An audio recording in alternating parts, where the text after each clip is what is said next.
At lunchtime on June 26, 1996, a young mother was driving from Naas District Court in County Kildare. She was there on a speeding charge. While she was coming back, she was stopped at the intersection, unaware that the Grim Reaper had marked her out at that very moment. Two men on a motorbike trailed her silently, pulling up just as she came to a stop. One of them dismounted, approached her car, and hit her point-blank range. She died instantly, her last moments captured in a message she was leaving on a friend's phone. Her mistake? Looking into a notorious Dublin-based narcotic empire that dominated the Irish underworld. It gave a message that no one was to meddle in the gang's affairs, especially to trifle with its head. Who was this powerful and ruthless gang? It was the Gilligan Enterprise, whose head thought they were above the law, and their unfortunate victim was Veronica Guerin, a fearless crime reporter for the Sunday Independent. Her killers belonged to the infamous Gilligan gang. John Gilligan's gang played in the murder of journalist Veronica Guerin. Who killed Veronica Guerin? John Gilligan has been arrested in Spain. Let's dig into the story of John Gilligan, crime boss of the gang that once dominated the Irish underworld. Who was John Gilligan? As for Gilligan's introduction, he was organised crime personified. Those are the words of John Mooney, author of the book Gangster, John Gilligan's biography. No other description can better define him. You'd be surprised at his nonchalance when discussing his crimes, a trait he retains to this day. For a man who ruled the Irish gangland for decades, his early life was quite mundane. Born on March the 29th, 1952 in Ballyfermot, John Gilligan was the eldest of 9 children. He left school at 14 and started working as a cabin boy on Irish ferries. Only a short while later, he had his first brush with the law. He was charged with larceny when he was 15. He grew up on Lough Road, a working-class suburb in West Dublin. As for his criminal career, he started off as a petty criminal, but his ambitions were too high to let him remain an underdog. He soon rose to the status of crime lord and built powerful connections. In no time, he was rubbing shoulders with serious criminals such as Martin the General Cahill and Christie the Dapper Don Kinahan. Rings a bell, doesn't it? Well, it must do for our keen followers, given that we've covered the man and the cartel in quite some detail. He was also associated with criminals like Patrick Dutchy Holland and John the coach trainer.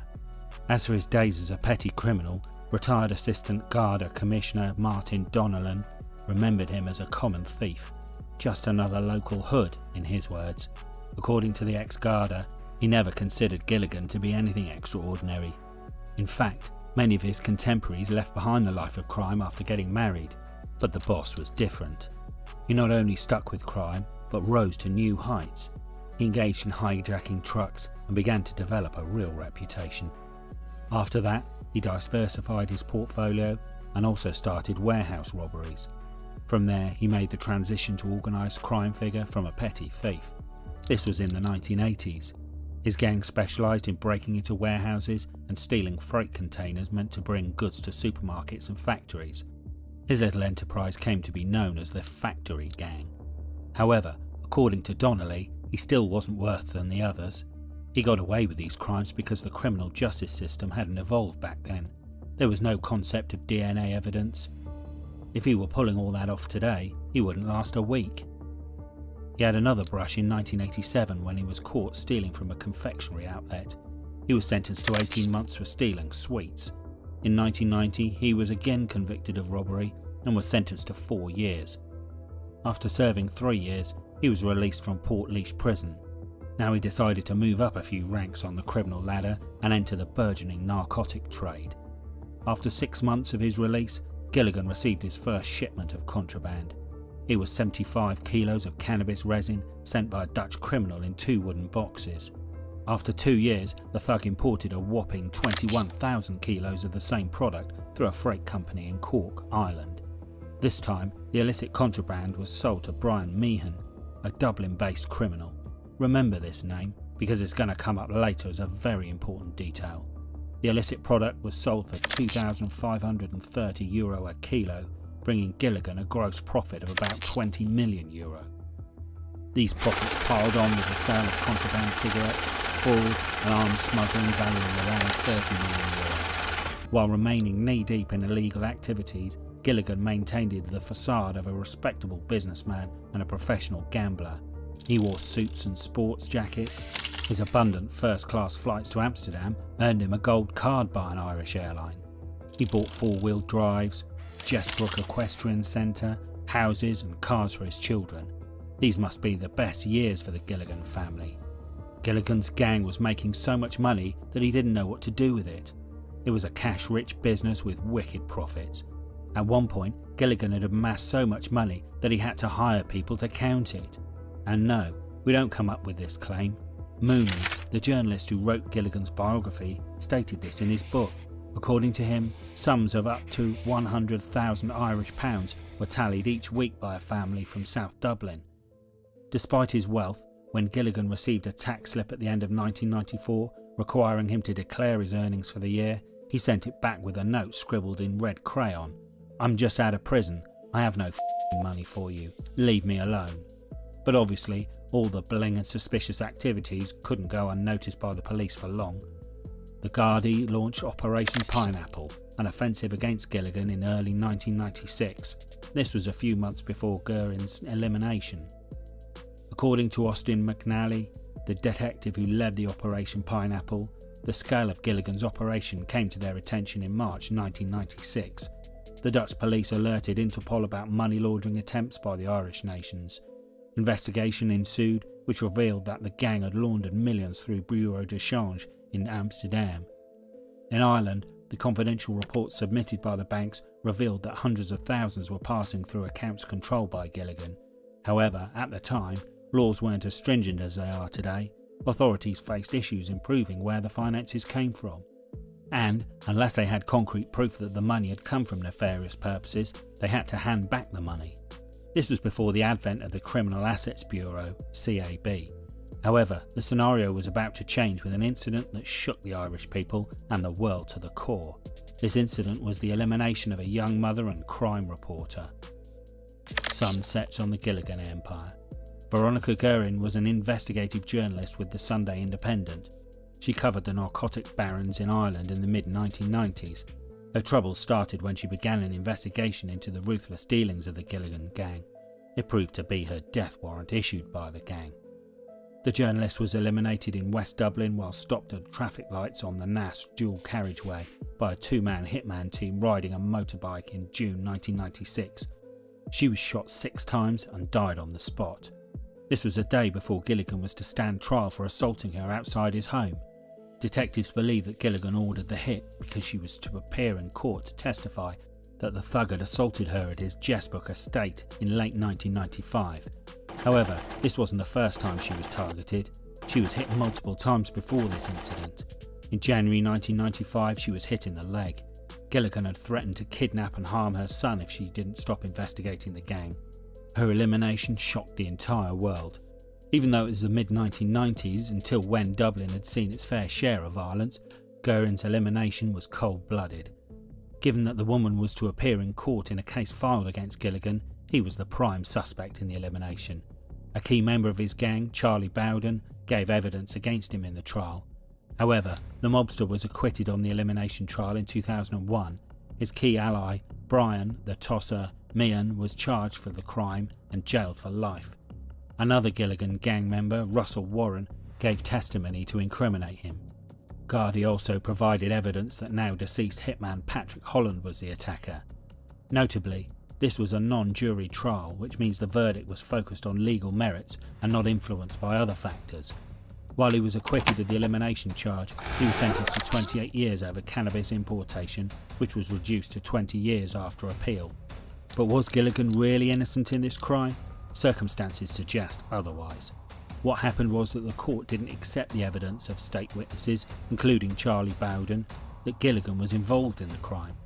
However, presiding judge, Mr. Dermot O'Donovan, said the court had grave suspicion about his role. The reason he couldn't be punished for that role was that the evidence couldn't convince the court beyond reasonable doubt of the crime boss's involvement. In the judge's own words, the court was required by law to acquit him of that charge. Essentially, Gilligan was let go on a mere technicality. What's more, the court had heard that the old thug called Guerin and threatened to abuse his young son if she didn't back off. She had received this call in the presence of an eminent and respected barrister, Mr. Felix McEnroy, SC. The barrister testified that these threats occurred in his presence. As for Gilligan's claims about Bowden and Trainor's involvement in the elimination, no evidence was presented to the court about it. And about his denial of the assault on the reporter, the investigators were to prosecute a case against Gilligan the day after she was eliminated. They were too serious to let the thugs go scot-free, contrary to what he suggested in the interviews. The court accepted that he was the leader of a narcotic empire that orchestrated the elimination of Veronica to protect itself, and her elimination did benefit Gilligan, as his assault charges were struck out 13 days after her death at Kilcock District Court. It happened because of her untimely death. What's more, Gilligan wasn't even present or represented in the court. Gilligan has vehemently denied any involvement in Veronica's elimination. However, he was the kingpin of the narcotic empire that orchestrated the reporter's elimination. People found it hard to believe that it happened without his go-ahead. Moreover, the events leading to the elimination included confrontation between Gilligan and Veronica. As mentioned earlier, she was looking into the gang's activities and had arrived at his home. After that, she filed an assault campaign against the mobster. Moreover, he was reported to be threatening the journalist as well.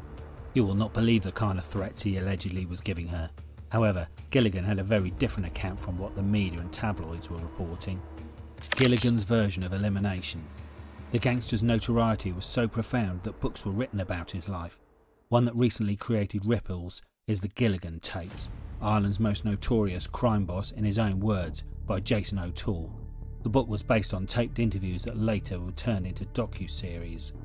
In his detailed interviews, which were turned into docu-series in 2023 with O'Toole, Gilligan claimed that he knew he would never be convicted of the June 1996 murder of journalist Veronica.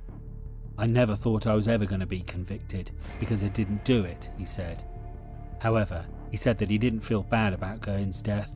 On her investigation into the details of his operation, he said, "If you go into the kitchen, don't expect not to be burned." Moreover, in this said interviews, Gilligan pins the blame for ordering Veronica's elimination on his dead sidekick, John Trainor. He adamantly emphasises that he had nothing to do with it. However, he blatantly admits that members of his cannabis importation gang executed the crime. Given that he put the entire blame on others, there was no harm in admitting that, was it?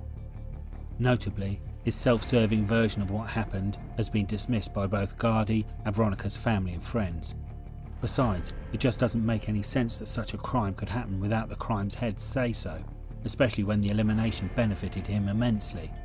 Nevertheless, Gilligan had obstinately denied any involvement. He conveniently named Charlie Bowden as the gunman. Bowden, a former soldier, was the state supergrass who gave evidence against him. What's more, he claimed Brian Meehan admitted to him when both of them were in prison that he was the bike driver. He said that Meehan never shut up about it. He told O'Toole, "They're dogs, they're dogs, they're lowlifes, they're the lowest form of life going. There was no need to do any of that. Even on the day they killed Veronica, they were drinking in the hole-in-the-wall pub," a pub in North Dublin, bragging as they watched England play against Germany in the football. He told a few people what he and Charlie had done, but none of them would give evidence. For obvious reasons, this didn't sit well with the people named. Meehan was furious after these revelations and called Gilligan a lying little pig. According to the media reports, he told inmates at the open prison that Gilligan was full of shit. Notably, Meehan denied involvement in Guerin's elimination and insisted the blame lay with Supergrass Charlie Bowden. Apparently, Gilligan's statement about Meehan came at a very wrong time. He'd been given a day release and was awaiting work placement, which means his release was approaching. No prisoner wants to be in that limelight right before their release. They would prefer to stay in the background so that people wouldn't be reminded of their crime. He must have been pissed off at the crime boss. Coming back to Gilligan, he claimed that Trainor ordered the crime because Veronica was planning to expose him as a smack dealer. He also revealed Bowden was offered £100,000 or €127,000 to carry out the elimination. He said, Charlie Bowden was to get £100,000. He got £50,000 up front and £50,000 after the job. I don't know if he got the rest of the money after the job. Notably, Bowden is living abroad under the witness security program now. Gilligan called on him to come forward and admit his role in the elimination. "Charlie, come clean. Tell what you done. If you have any remorse, even if you haven't got remorse, say it. Say it for the sake of all the hurt that my family are going to get out of this. You've got that immunity for anything you say. You won't be charged. He said that he was only telling this now because all the cases are over and he would more likely die soon. That's quite a spin on what the official reports say about Veronica's elimination, innit? But Gilligan doesn't stop there. He also pushed forward his own version of the day Veronica Guerin called at his door. The crime boss claimed that he didn't assault her. It looks like the ex-crime boss really meant to use the book as a chance to redeem his reputation before the world, but some crimes are too big to sweep under the rug, aren't they? You would be appalled to know what he threatened Guerin with to prevent her from testifying to his assault. There are supported witnesses and trusted court testimony that he rang Guerin and threatened to sexually abuse her young son unless she dropped the assault charges. However, he blatantly refused to admit it during the interviews for the book. His version of what happened when Veronica Guerin came to his doorstep in Jessbrook on the 14th of September 1995 is this. I opened the door. "Hello," I said. "John Gilligan?" she said. I said, "Yeah, I'm Veronica Guerin." I knew who she was as soon as she said that name. I said, "Get out of here," and closed the door. She was after putting her foot to the door. She came in after me into the utility room. "John, I want to talk to you." I didn't let her speak anymore. I just turned around and said, "Get the fuck out of this house," and I grabbed hold of her and I pushed her outside and slammed the back door, and the car went up the driveway 100 miles an hour. If only that were true. Veronica later went to the Garda and filed an official complaint about Gilligan assaulting her. She stated that he ripped open her blouse to check if she was wearing a wire. However, Gilligan's own account of events maintained that he was interviewed by the police but let go after 3 or 4 hours. He didn't even have to apply for bail. It was a golden opportunity for the authorities to keep him in custody for 2 years. Why didn't they do it? He told that instead of arresting and charging him, they let him go. After 5 months, a different police inspector called on him for an interview. "You beat up a woman. You left her black and blue and they didn't even come to arrest you. They didn't even call to the house. No person on the planet, especially in Ireland, can go into a police station battered and bruised and say, 'Somebody's done this to me,' and the police go, 'Ah well, we'll think about it. We might interview them in 6 months' time.' Now, this account would have been convincing had there been no records of him calling Veronica to intimidate her. He called Guerin on 15th of September 1995 and gave her a chilling threat. 'If you do one thing on me, or if you write about me, I will kidnap your son and rape him. I will shoot you. Do you understand what I'm saying? I will kidnap your f***ing son and rape him. I will f***ing shoot you. I will kill you.' Appalling, isn't it? But then, Gilligan refuses ever making that heinous statement. He called this accusation a filth and said that a man should be put to death for such a thing. According to him, only a dirt of a person would say that. About the whereabouts of the weapon used for the elimination, Gilligan maintained that he didn't know what Bowden and Meehan had done with it. According to him, it hasn't been found since 1996, so it must have gone into the sea. If it would have been buried in the ground, it must have been found with the buildings going up and down. So I think that when it went into the water somewhere, deep water, that's an educated guess, he said.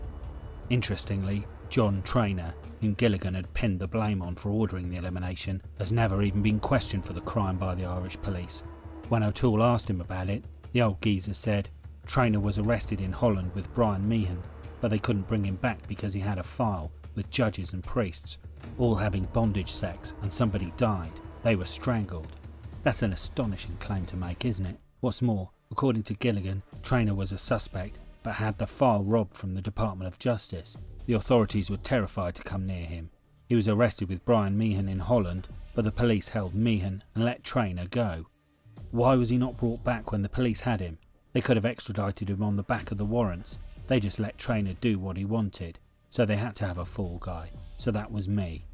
Gilligan further claimed that Trainer was setting him up all the time, but he didn't commit the crime. The police fed the media evidence who exaggerated everything. It was all about phone records. There were only mobile phones attached to the landline, but there was no texts in them days. It was a phone bill. Every phone call could be traced. O'Toole brought up the fact that Gilligan could not confess to having organised the elimination. The crime boss agreed, saying the state couldn't do anything if he did, but he wasn't there and knew nothing about the incident. Given his notoriety, the Gilligan Tapes wasn't the only book written about Gilligan. Another biography of the international narcotic traveller was published way before it. This one was named Gangster and authorised by John Mooney in 2005. According to Mooney, the thug seemed to care more about how he looked in his newspaper pictures rather than the charges. He seemed to be enjoying all the attention. Renowned Irish investigative journalist John Mooney shared in his book about the thug that Gilligan asked him if he thought he looked good as he ate fast food. The thug told him excitedly that everyone said he looked cool, like a guy from the mafia, a real gangster. For him, there really was no such thing as bad publicity. Interestingly, Gilligan's current account about Guerin's assault starkly differed from what he said to Mooney. He admitted to attacking Guerin when she confronted him outside his home. He also admitted to threatening to abuse her 6-year-old son to deter her inquiries into his sources of wealth. He said that he knew Veronica didn't fear for herself, hence he used this tactic to frighten her off. However, in that account too, Gilligan denied ordering the elimination. He had no qualms about sharing the details of his wealth or his position in the underworld. The crime boss said to Mooney that anyone could get killed, anyone if they had the money. They didn't have to be a criminal to do that. I could have ordered Veronica Guerin's death, but I didn't. I had no hand, act or part in it. That's the truth, he said. However, these words proved to be his last as a free man for a long time. In October 1996, the British police arrested him at Heathrow Airport in London as he was boarding a flight to Amsterdam with £330,000 Irish pounds in cash stuffed in a suitcase. The next step was to extradite him to Ireland from Britain, but the crime boss wasn't going down without a fight, something he kept doing throughout his brushes with the law. From contesting the Criminal Asset Bureau's confiscation of his assets to challenging his convictions, he picked every fight he could get off easy. In this case too, he challenged his extradition but lost. Eventually he stood trial in Dublin in 2001. However, he was eventually acquitted of the elimination but found guilty of narcotics trafficking. He served 17 years in prison and walked out in October 2013. What do you think about Gilligan's version of events regarding Veronica's elimination? Do you believe him? Share your thoughts in the comments. While Gilligan denied ordering Veronica's elimination in his recent interviews, he confessed to being part of organised crime. About his other crimes, he said, "I don't believe in God, but I know I'm going to hell." By his own admission, he's no altar boy. The fallout. Veronica's death, along with the elimination of a Garda by the IRA, shook people to the core. It led to the legislation that conceived the inception of CAB and allowed the seizure of the assets of criminals. While CAB instigated a crackdown against Gilligan, confiscating his properties and wealth, people are still not sure if all of his ill-gotten gains could be accounted for and seized. Over time, Gilligan has developed a speciality which wouldn't come as a surprise for a criminal like him who was making millions of pounds from his illegal activities. So, what was that speciality? Money laundering. This speciality came in handy not just for him, but for other criminals as well. He charged money for the other thugs while keeping a commission. But that wasn't the only means through which Gilligan was making money hand over fist. He made several £1 million from smuggling cigarettes into Ireland. While his arrest and resultant action by Criminal Assets Bureau led to a seizure of his assets, he was believed to have stashed away millions at a secret location. The evil mob boss confessed he raked in €12 million from the narcotic empire, but told O'Toole that he hasn't got any money now. "I haven't got 10 bob. I have no money, that's the truth." Do you believe the man who raked in millions is skint now? While speaking to O'Toole, the thug expressed resentment for his criminal life, but he couldn't keep himself from boasting about it. While discussing his exorbitant gains, he boasted about giving Brian Meehan, Veronica's killer, £1 million as a thank you in 1995 for doing work for him. Just normal work, he said. Coming back to Gilligan, he also said that he lost a whopping £20 million or €25.4 million in gambling. In his own words, "I'd say from 1970 to 1996 I would have, and this just sounds far-fetched but the truth, gambled and lost a very close to £20 million. After Guerin's elimination, Gilligan attempted to empty the bank accounts, but a chunk of that money was intercepted and seized. However, a sizable portion of his wealth remains untraced and unknown. Investigation by CAB concluded that Gilligan had smuggled large amounts of cash to Spain through Liam Judge, a Kildare-based criminal. Judge was acting as a Garda informant. He invested money in holiday apartments, properties, and a bar on Gilligan's behalf. He lined his own pockets on the go as well. According to John Mooney, many suspected that a portion of the missing fortune was laundered into Hanover Bank Limited, an offshore depository registered in Antigua but operated from Dublin. This depository was being run single-handedly by Anthony Fitzpatrick, a former Irish government press secretary from his South Dublin home. Sounds shady, doesn't it? And it was for sure, as a 2001 US Senate report into Hanover implicated it in money laundering. However, this was just the tip of the iceberg. The gangster himself admitted later that he had stashed away millions of pounds in his illegal proceeds. Out of prison, broke and homeless. Nevertheless, when Gilligan was released in October 2013, the authorities knew he would emigrate soon after. He was coming out to an entirely different world. His name didn't matter to many of the young criminals who'd taken over the reins of the underworld in his absence. Besides, he was on the police's radar, especially with millions suspected in unaccounted wealth. He had to move abroad. Besides, there were 2 attempts on his life, one of which involved the death of his bodyguard. He was left with no other option than to leave the town. He was recovering from the assassination attempt when he was shot 4 times and struck twice during a family christening at his brother's house. But, realising that he could be attacked any time now with his bodyguard gone, he acted instantly and fled to his presumed haven. However, he made headlines 2 years later for coming back to Dublin and acting as if he had no worry in the world. During this visit, he was under close surveillance of the Special Detective Unit, SDU. There were still credible threats against his life, and his arrival in the city was considered a surprise by the authorities. However, considering his devil-may-care behaviour, many believed that he knew he was safe at the time. After that, the thug kept moving between England, Ireland and Spain. Between Ireland, UK and Spain, a not-so-fresh start. John Gilligan's sudden appearance in Dublin surprised many, but the later years saw the mobster flitting in and out of Ireland and Spain frequently. In Ireland, he was trying to save his remaining properties from confiscation through various tactics. Interestingly, he claimed that he was broke and homeless to delay a CAB seizure of his remaining properties, but this dearth of finances didn't stop him from international travel. He claimed before the Supreme Court that he was surviving on social welfare and pursuing social housing applications. He requested a delay in the seizure of his remaining properties so that he and his son could utilise them until they were able to avail social housing. Nevertheless, Gilligan didn't stay at one place for a long time to throw off any potential assailants. As his scuffle with CAB continued over property seizures, he was again arrested at an airport with a suitcase full of cash in 2018. This time, the airport was Belfast International Airport. He had over £22,000 in his suitcase and was charged with money laundering. Again, that's a lot of money for someone who is broke and homeless. Nevertheless, these charges were thrown out later. But this wasn't his last brush with the authorities.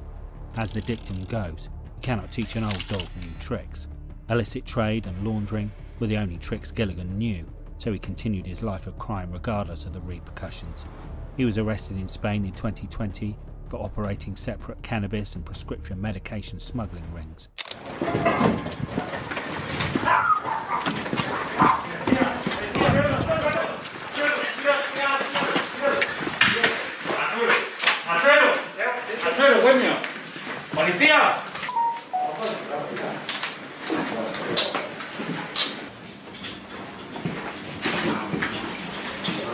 He was also believed to be using proceeds from illicit trade to launder cash through multiple businesses in Alicante. What's more, his arrest led to the discovery of a weapon in a commercial premises near Alicante. This weapon was linked to Veronica's elimination.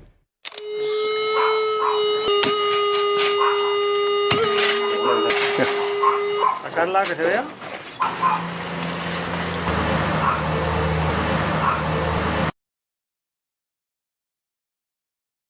Juguetes y jersey.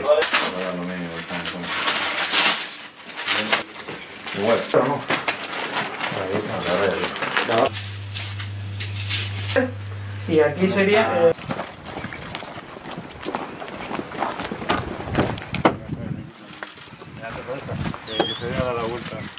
But before we get into the proceedings of this case, how did this arrest come to be? An investigation into him had jump-started with his arrest at Belfast Airport in 2018. Authorities believed that he had gathered that money to buy prescription medicine in Spain and to sell them in the UK. The police of Northern Ireland tipped off the Spanish police about Gilligan, which led to his ultimate arrest in 2020. The mobster was released on bail in December 2020. Now, you must be expecting a big punishment for these crimes, at least in Spain where contraband was discovered in his properties. But what happened in this case is going to shock you even more. In 2023, the verdict for this trial came out, and it involved a suspended sentence and fine. Why so? Because he signalled a plea deal.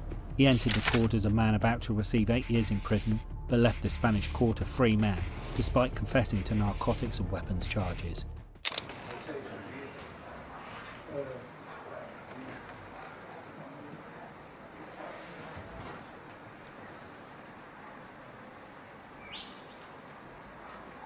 Here he is, happy like the cat that ate the canary. It turns out that a criminal well versed in the legal system could be more dangerous than any other. Despite being caught by law enforcement numerous times, this man always managed to escape with a far lighter consequences than he deserved. He seems to be enjoying himself after the looming threat of incarceration has vanished. This is his video from a few months back, where he can be seen grinning and giving thumbs up to the camera before declaring that he is sound as a pound. Well, how are things? Sound a pound, right? This is my great friend, right? Down the hand. No, put down the pub. Okay. Just having an old drink here with me, buddy. All the thing, John. Yeah, I'm fucking grand, and I love the bones yet. Seek the Lord. Let me have him. There were rumours that he was suffering from cancer, but he denied the claims. Currently, he's residing in a small villa outside Torrevieja, but tries to steer clear of the press and public.